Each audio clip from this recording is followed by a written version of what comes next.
So Lynn is also an author, and she's written 2 books now. Yeah, you want to see them? Yeah, you can pull them out. They're all over my office too. Okay. And I was reading Lynn's books, and her story is. No, hold on. No, wait. I'll pose. Yeah. Her story is amazing. Just reading like the things that women went through in a male-dominated industry in the 70s, and your story of, breaking through barriers and glass ceilings is so inspiring. And, part of my mission is to, still aviation's fairly well male-dominated, right? So, part of my mission is to encourage more women to get into it, just like I'm sure yours is. Me too. Yeah. But your stories in there are not only just fascinating and engaging, but it's like history. It's like, it's literally part of women's movement history. And I love your book. So I'm so excited that you came to talk to us. That was part of the drive, passion, obligation I felt, to get it down, because it's such a unique part of history. Aviation history, society's history, women's history. Yeah, and I was an English major. It just seemed like things were set up, to, how could I say no? Yeah. To do that. Yeah. What drove you from being, well, I'll let you tell a little bit of your story, but I want to know what drove you from being a pilot to being an author to telling your story to wanting to encourage women and people. Well, we can back up a bit. I mean, what drove me from being a girl that grew up on a farm in Southern Illinois, at a time when there were no female pilots, to being a school teacher, my choices were nurse or teaching, is what I was told. Actually, it was kind of, first it was, you can be whatever you want to be. And then, well, you've got nurse and teaching to choose from. And I was a good student. I liked my English teacher, so I decided to be an English major. Then I taught in inner city Chicago. The kids and I got along great. The principal didn't appreciate my innovative teaching ideas, is the best way I want to put it. He just wanted discipline. I wanted enthusiasm and encouragement and interaction, which meant sometimes noise. So I didn't get the recommendation I was going to have. And so then I went to be a flight attendant. Girlfriend invited me along on an interview to keep her company. And we both got hired. I hadn't finished school yet, but they told me I could have an educational leave if I worked for 6 months. So I did, and went back and finished my degree. But then by then I was hooked on flying, just being in the air. It was just a passion that I had from the time, growing up on that farm, I had a horse. And I loved riding this horse to the top of the limestone bluffs. Like where I grew up was it's called the Bottoms, because it used to be the bottom of the Mississippi River. And that river is bounded, the boundaries used to be these limestone bluffs. And then they built a levee, pushed the river back, and left this beautiful, some of the richest farmland in the country. And I could ride up to the top of that bluff and look over this expanse of, it looked like a patchwork quilt of gold and green tied together with creeks and railroads. And I would watch the birds down below soaring and thinking, imagine that the horse had wings like Pegasus, and I could go, just soaring over that. So I was in love with the view, I think, just the experience. And almost, if I think about this hard enough and believe it hard enough, maybe I can jump off and, no, don't do that. So, so by the time I was a flight attendant and had the least desirable position of all the flight attendants, which was taking the meals to the cockpit, sexual harassment had not been coined yet. So it was a whole lot of fun for these guys to just embarrass, a 21-year-old. So we're having a contest. What's your bra size? So there's 12 of you. Where do you think you are in the list of 12 as far as going from 1 to 10? Come on, guys. But I loved being up there. If I ask a bunch of questions about the switches and dials and their job and where we were going and how we were getting there, we could have an adult conversation. And I learned a lot and really enjoyed it. In fact, and this was the 747 had just come out. And Pan Am and TWA had the first one. So I was a flight attendant for TWA. And so we got to travel all over the world. Loved to travel, loved seeing all the different cities, countries. The people were amazing. But in that cockpit, it's a 3-person cockpit. So there's the captain, the first officer, and then the engineers here. And so when I was sitting in the jump seat, the engineer would be right there. And he'd answer most of my questions. And that's where all the systems were. And he'd draw me a diagram of a jet engine and explain how it worked and allow me to go along on the walk around. And would agree with me. It was just a shame that women just don't have it to to do this kind of job, because it's tough, There's this emotional part, there's this psychological part, there's this physical part. And then there's that part of the month that the scheduling just wouldn't be able to handle scheduling around. So yes, it's a shame, but you can fly little airplanes maybe. Thank you. So I had the opportunity to do just that.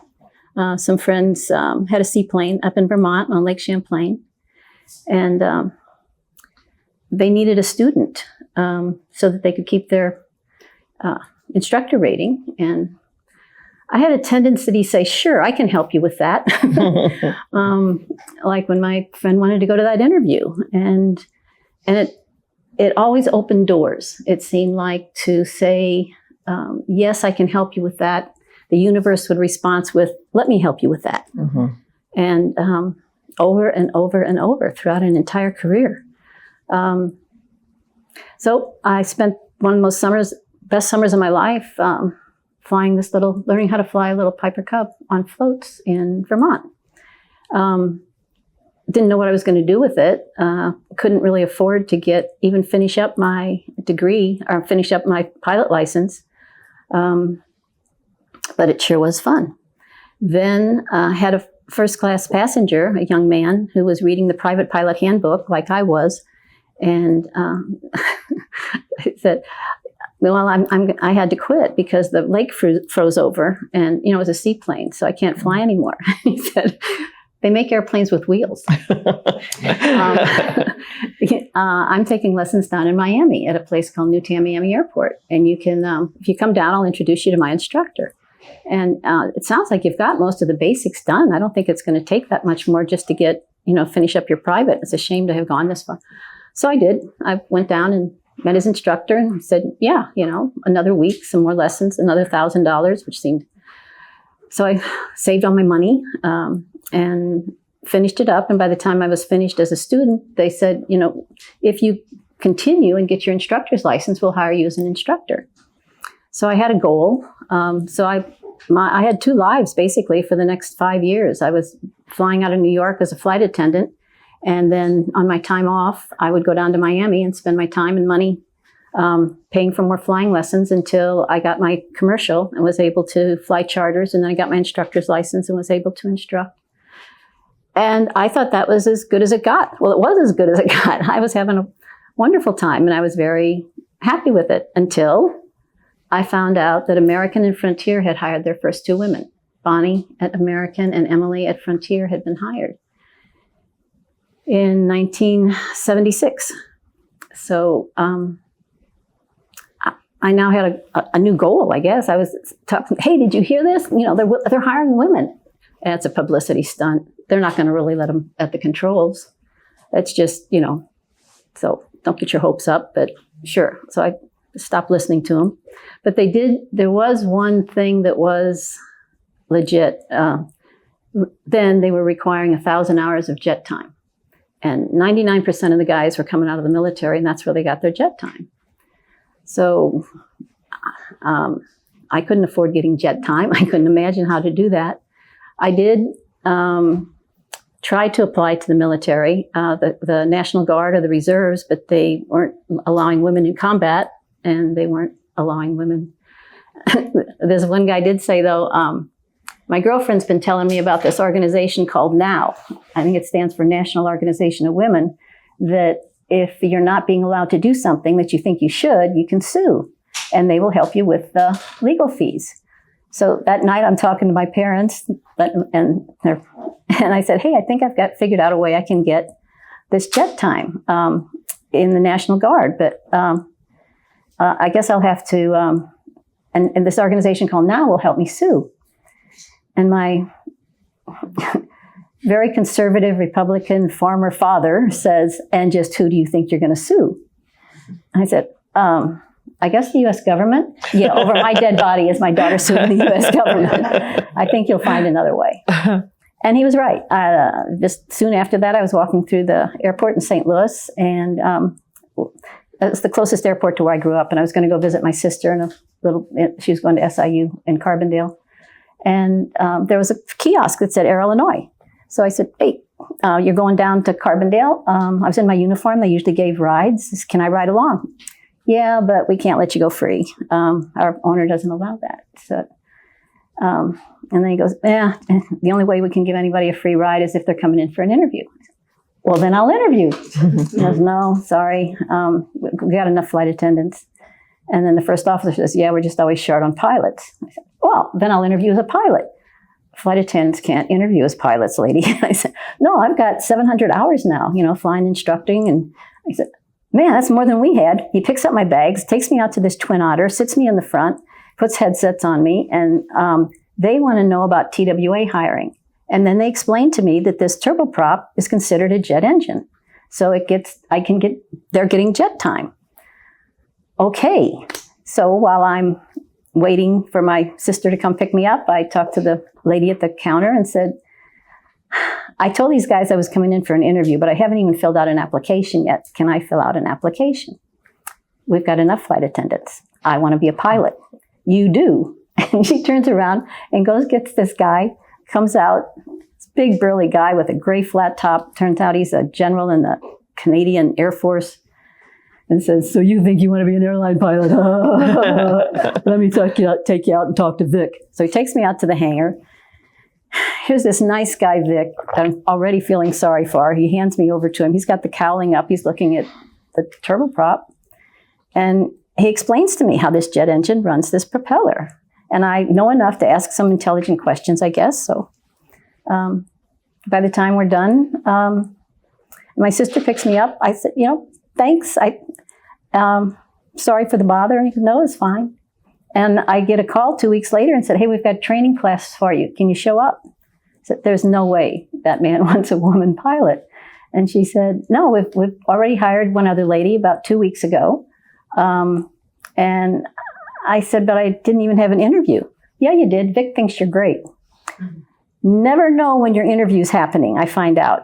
Along with further in my career, I found out sometimes the secretary that's taking your application while you sit and wait, that's your interview. They take in the little note and say yes or no, and the rest of it's just icing on the cake.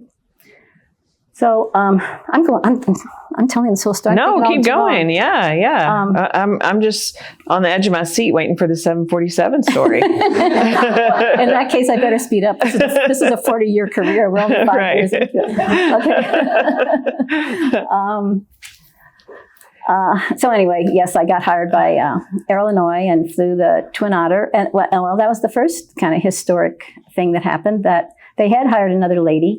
Her name was Emily Jones. And this same gentleman came in at the end of my 1 week training and said, okay, they tell me you're doing great, so you're hired. And you know that we've got Emily as a captain. You'll be a first officer, but of course you will not be flying together. And they tell me I don't keep my emotions off my face real well, so I guess I'm going, why? And he said, well, we got to have a man up there in case anything goes wrong, don't we? And we don't want to be scaring away our passengers, do we? No, sir. And you could say things like that then. And you were just glad to have the job. I hadn't even asked for what the salary was or what my schedule would be. I just knew I was going to get to fly this airplane. And then one dark and stormy afternoon, December 30th, 1977, only Emily and I could get to, they only had three airplanes and 22 pilots. I mean, trying to keep us apart was probably a hassle. So finally, we're the only two that can go fly. And we were able to handle everything without a man being up there. I know. They were shocked. And nobody refused to get on or was even surprised when they got off. We just got compliments. We did have to tell one newspaper reporter that he'd have to ask for permission to take our picture, and it never happened. So, in fact, his name was Mr. Desandele. What he said when the dispatcher called and said, okay, the only people that can take this airplane are Lynn and Emily, what do you want to do? We could hear him shout, okay, tell him to take it, but keep the door closed and nobody makes any announcements. In other words, they can fly him there, but nobody better know there wasn't a guy up there. So that was the first, I guess, kind of historic thing. So that gave me the hours to go be actually to have a departmental transfer, which was another first, from flight attendant to pilot at TWA. So I had other interviews. American and Ozark was an airline at the time, told me I was too short to fly airplanes. What made you keep going with all? I mean, first of all, one thing that amazes me, especially when reading your books, is that all this happened in my lifetime. Like this wasn't 100 years ago. No. Right? This wasn't that long ago. We've come a long way, but we still have a lot further to go. Yeah. What made you, with everybody kind of telling you can't do this, you can't do that, it's not being done, it's not going to be done, what made you say, I'm going to do it anyway? I guess passion. I loved it. And somewhere along early in my life, in my teens, I thought about this. I came up with that's your opinion. It's not a fact. It's just what you think, and you're not right. I'm not going to argue with you about it, but it's just. You can have your opinion. It's wrong. Everybody, you can have it. Exactly. Yeah. Everybody has opinions. Yeah. And, you don't know me or what I'm capable of. I guess it's from, wouldn't need a whole lot longer, but the way I grew up on a farm with the mom and dad that I had, I don't know. I think I've listened. They both had different opinions and got along great. And sometimes mine was different than theirs. I left my church at 14 because I figured they had a different opinion than I did. And I wasn't going to argue with them about it, but I was much closer to God riding my horse out to the river than I was in that. Sorry, I didn't want to get religious or political here, but. We've been religious all day. Oh, have we? Yeah. Okay. It's Texas now. Well, and maybe, yeah, I mean, the spirituality had something to do with it. It had my spirit. It had my, I don't know if you call it a calling. I don't know. It's just what I wanted to do. What made you go from flying these smaller planes to being the first woman to fly a 747? And on top of that, share some of the challenges that you had with getting that title. Okay. A lot of it did have to say, sure, I'll help you with that. And then the universe opening these doors and not hitting my head against the ones that kept closing that I thought I wanted, but kind of going with the flow. Mm-hmm. And man, things happen beautifully. I didn't know that at first, but, I'd only been at TWA as a pilot, I think 6 months when we went out on strike. Mm-hmm. And, let me back up. Actually, I was as a flight attendant. They went out on strike, and that's when I found the gentleman who helped me start taking the flying lessons. But at TWA then, I got furloughed, and the gal that I was had told I would help out by being a roommate with had a dad who told us about the Seaboard World was hiring, which was a cargo carrier. And I wanted that young man that I talked about 5 years earlier. Well, we were engaged at this point, and I was thinking I'd take the time off to spend some time with him, but I was trying to help him get hired at Seaboard. While he was being interviewed, I'm sitting in the waiting room talking to the secretary. So this is where the secretary, and she's asking me questions about being a pilot. And I said, we're only going to be furloughed for 3 months. furloughs always last a whole lot longer than that. So tell me what you've been flying. And she's taking notes. And she said, well, at least say hi to Captain Hirschberg before you go. So I follow her into the Captain Hirschberg's office, and he's sitting there, and there's a 747, a beautiful cargo 747 sitting on his desk. He reads everything that Alice, the secretary, had written and said, so how would you like to be the first woman to fly 747? And for the first time in my life, instead of saying, yeah, I can help you with that, I said, I don't think women can do that. And I just ruined his whole scene. And I said, well, I've been a TWA for 7 years now as a flight attendant and a pilot, and all the guys agree, have told me as I progressed on, yeah, you can do that, but.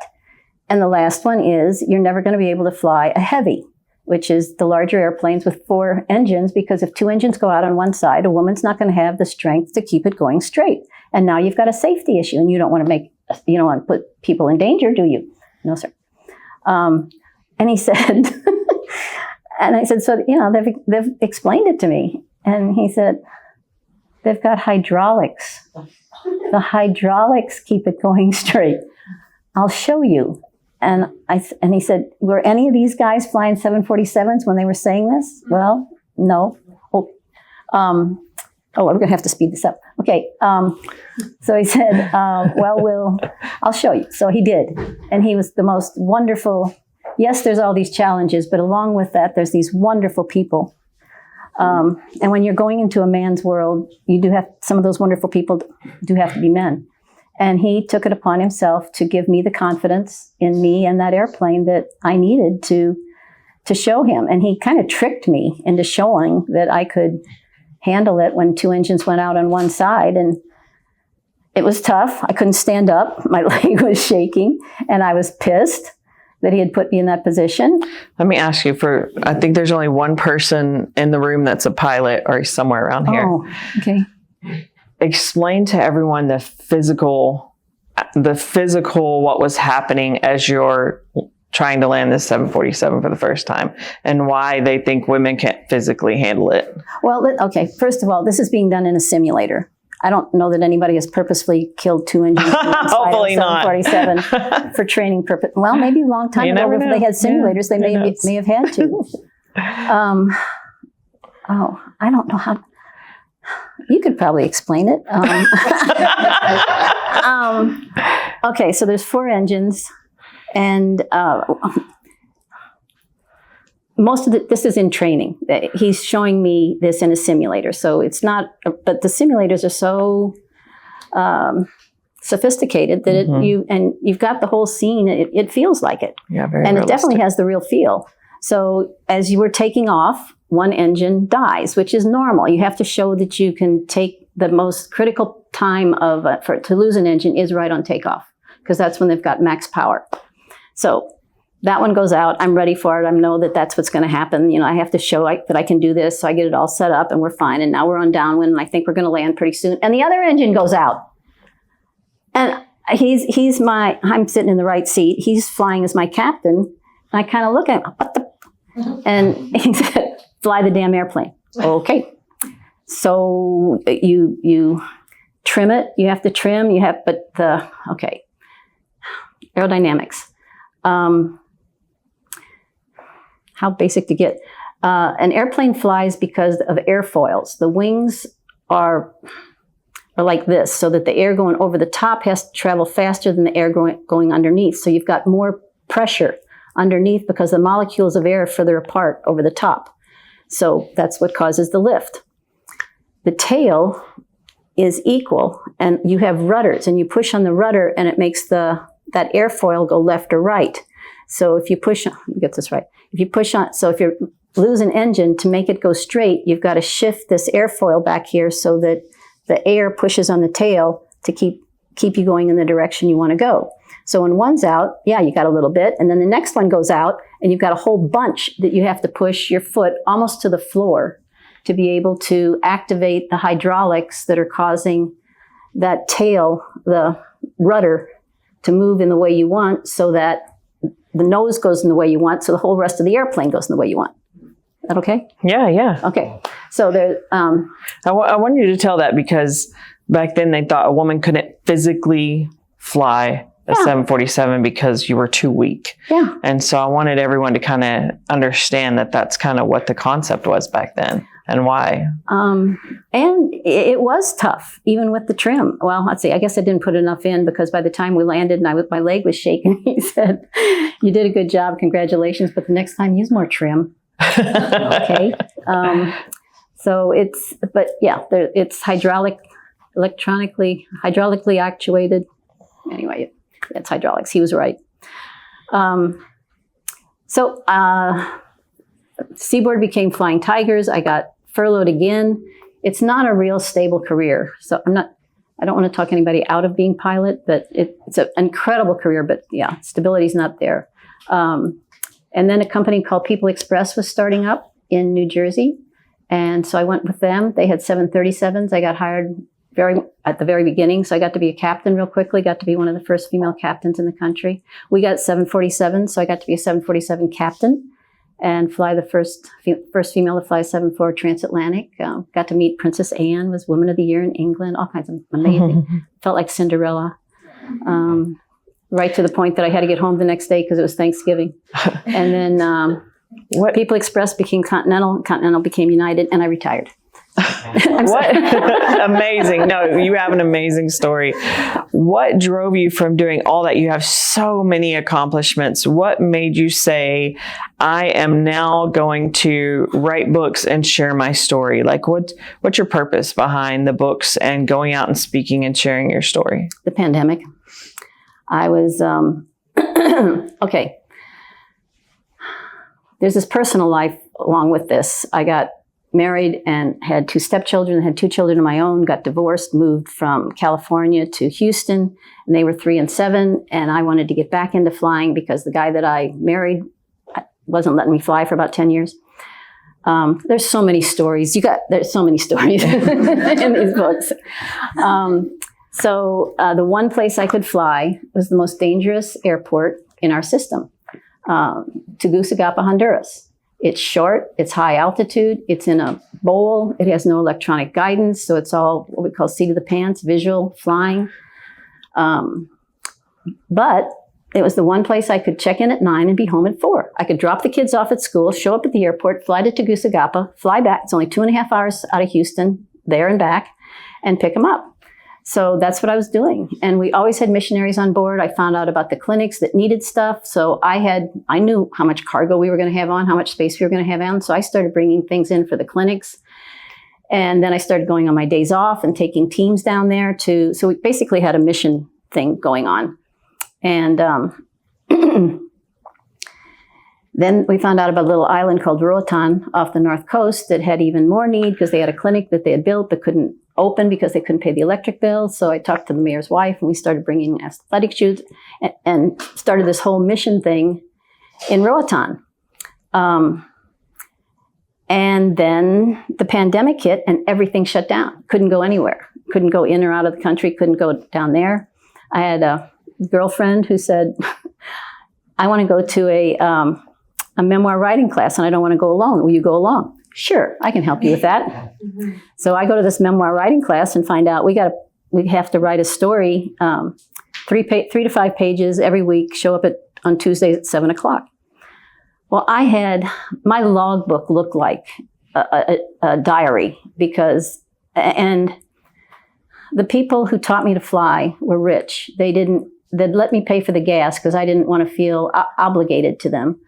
But the only thing they wanted from me was stories. So every time I would write things down, so I would remember the next time I saw them, all these stories to tell them, or else I would send them letters.